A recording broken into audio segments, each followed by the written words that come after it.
So what is charisma, and how does that? And then how do we translate that into this electronic medium? I love that question. And I love it because it's a question that I ask myself as well. How do you teach charisma, or how do you help someone step into their best self and be able to command a room or get people's attention? And it comes down to a couple of things. And firstly is your mindset. I remember, this is really embarrassing. Can I share this online, Nick? I remember at school, one of my friends used to say to me, "You always walk into a party and look so happy and vibrant and excited." And I said, "Well, I've got a secret." And she said, "What is it?" And I said, "I walk in thinking that everyone's in love with me."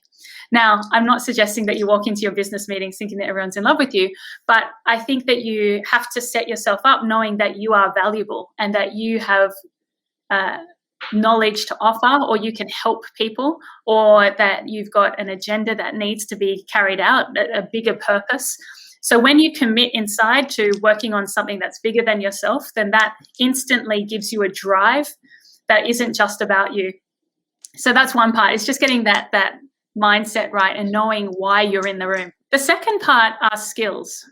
And skills are really, really important, because I used to work with ad agencies in London who would be pitching for multi-million, even huge deals. And they had a whole process that they had to go through. And part of the process was meeting with the client and having a chemistry session.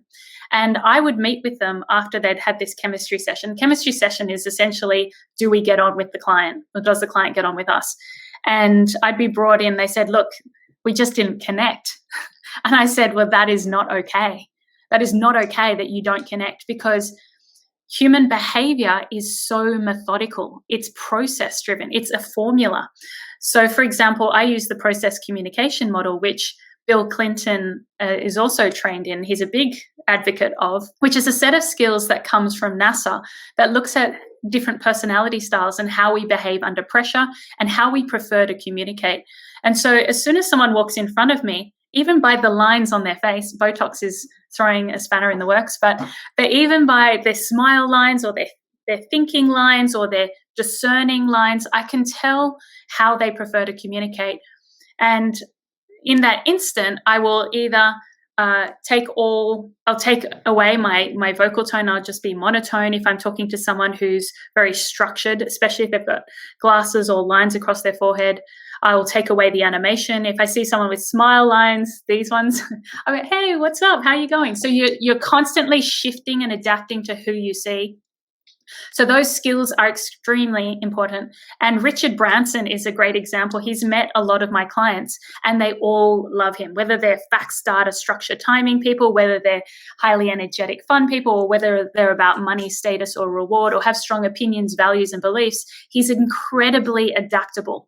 And that's what you want to learn, is how do I adapt to the person I'm speaking to? Not that I lose myself, but what skills do I need to put in place? And if you look at words, tones, gestures, posture, and facial expressions, there's a combination for each personality style that you can embody and instantly connect with that room. The third part is being present, and that's probably the most difficult one. And we've all heard of the word, the meditation word. Most people shy away from it or don't like it. Mindfulness was a softer version, but it's about being able to breathe, center yourself, and then be present with the people you're with. Because when you're present, people feel it.